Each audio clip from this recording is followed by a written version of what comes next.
Oke, salam kawan, ucapkan terima kasih banyak karena bersama saya di channel saya ini. Dan saya harapkan kawan sentiasa sehat seperti biasa ya. Ini ada sedikit pencerahan dari saya berkenaan dengan isu politik kita, yang mana kita lihat uh, 3 orang daripada Amanah keluar dan masuk ke dalam parti PKR, manakala PKR pula 2 orang keluar menyokong kerajaan yang ada hari ini. Jadi ini adalah isu yang berlaku dalam PHS hari ini. Dan saya nak menyingkap sedikit tentang apa yang berlaku supaya kita ni jangan lupa bahawa perjuangan PKR adalah berlandaskan Datuk Seri Anwar Ibrahim. Itulah perjuangan mereka. Terbentuknya parti PKR ini tadi adalah perjuangan mereka ini di atas otai-otai reformis. Itulah ada reformis yang membuat Gerak 98, termasuklah Datuk Izam sebagai ketuanya. Jadi ini sepatutnya mereka lihat. Dan otai-otai ini tadi memperjuangkan Datuk Seri Anwar Ibrahim untuk menjadi Perdana Menteri. Kerana daripada hasil apa yang Tun dah buat kepada Datuk Seri Anwar Ibrahim di waktu tahun 1998. Ini sepatutnya kita harus tahu perjuangan itu. Dan mereka ini juga tidak bolehlah hari ini seolah-olah nak menyokong kepada Tun. Apabila mereka seolah-olah menyokong kepada Tun, ini yang membuatkan orang-orang yang berada dalam PKR, orang yang menyokong kepada PKR, merasakan lebih baik mereka keluar, bergabung terus dengan Tun, tidak payah nak menyusahkan PHS. Ini yang dilihat oleh rakyat. Memang saya tidak mengatakan mereka-mereka ini tidak ada jasa kepada Datuk Seri Anwar Ibrahim. Lebih banyak jasa mereka sehingga mereka ni boleh dipenjarakan, ada yang kena AISA. Tetapi apa yang kita nak hari ini, mereka harus lihat ke depan bahawa apa yang berlaku, takkan kita nak buat PH ini ataupun Datuk Seri Anwar Ibrahim ini berada lagi dalam penganiayaan kali ketiga.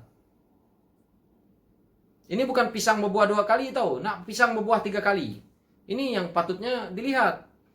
Yang pertama dulu, Datuk Seri Anwar Ibrahim dianiaya sampai masuk penjara 10 tahun. Mata lebam. Dan kita lihat ini hal tidak sesuai, bukan tidak sesuai, seolah-olah penipuan. Ini yang kita rakyat perjuangkan, yang mana yang menyokong kepada PKR. Ini satu part.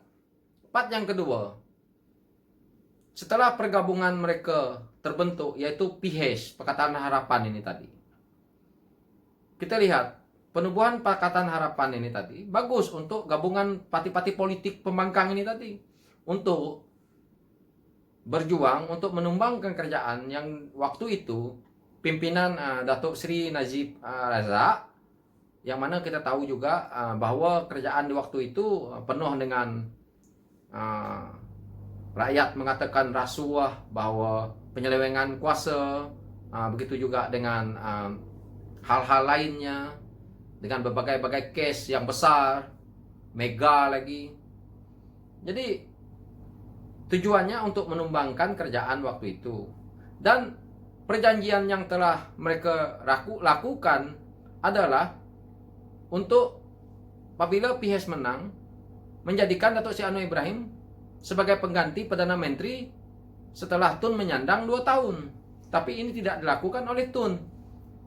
Dan yang mereka sangkalkan hari ini, yang rakyat tidak boleh terima, adalah kata-kata mereka yang mengatakan tanpa PH Tun letak jawatan sebagai Perdana Menteri waktu itu pun, PH akan tumbang. Ini yang tidak boleh diterima oleh orang-orang PKR.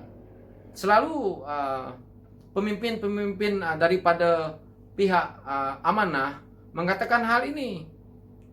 Jadi perkara ini sepatutnya mereka tidak boleh perkatakan lagi, kerana jika mereka ingin bersama dalam PH dan ingin bersama bergabung dalam PH ini bersama PKR, mereka sepatutnya tidak mengatakan bahawa ini bukan satu tidak pengkhianatan. Sepatutnya ini adalah satu pengkhianatan yang telah Tun lakukan.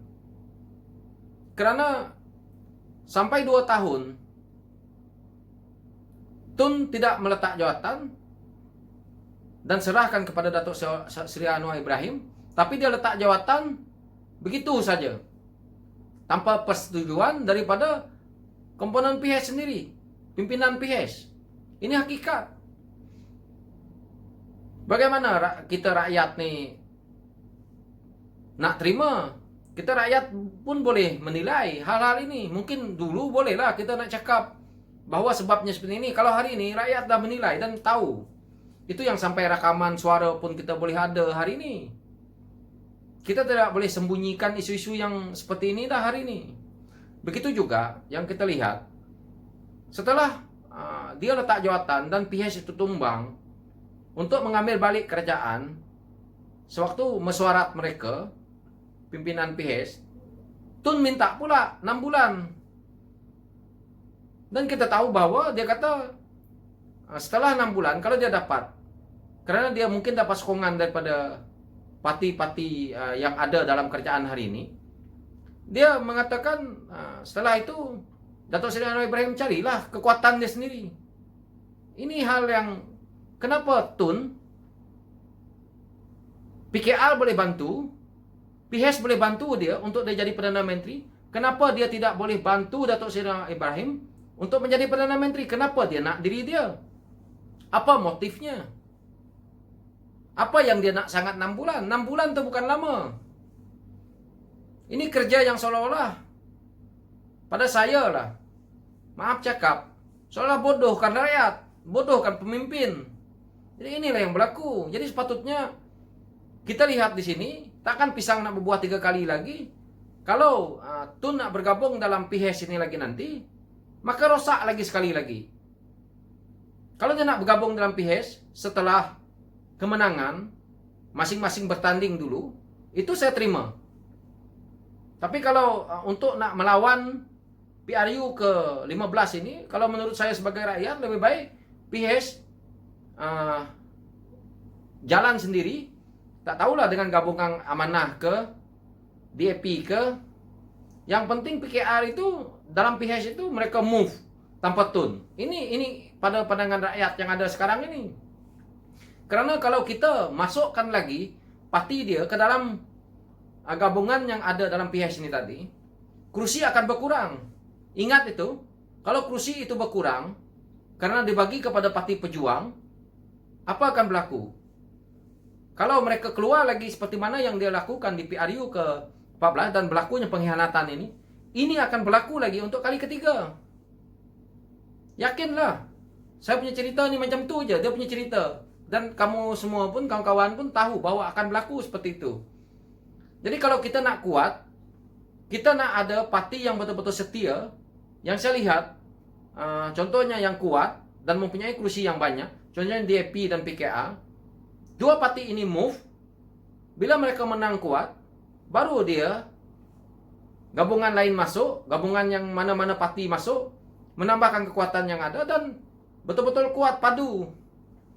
Kalau parti-parti gabungan yang lain ini tadi nak keluar, contohnya daripada parti bersatu, daripada parti pejuang nak keluar, efeknya dah tak ada. Jadi tak adalah yang menyusahkan lagi sekali lagi jatuhnya kerajaan.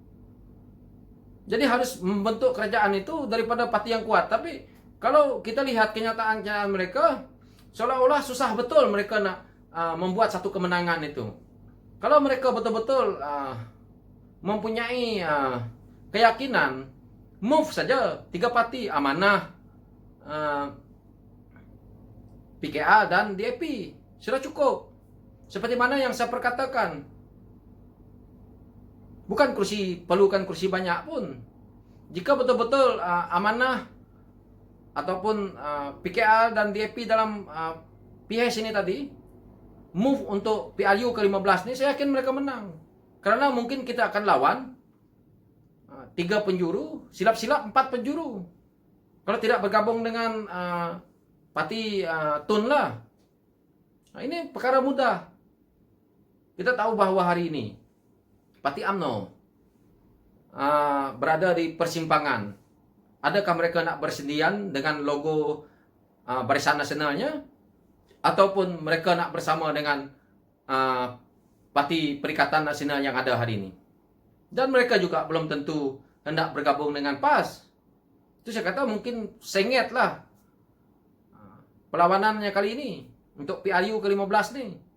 Jadi untuk itu yang saya katakan, yang mana yang 3 orang keluar dan daripada amanah masuk kepada PKA ini tadi, karena mereka lihat perjuangan yang telah dilakukan ini apa dia.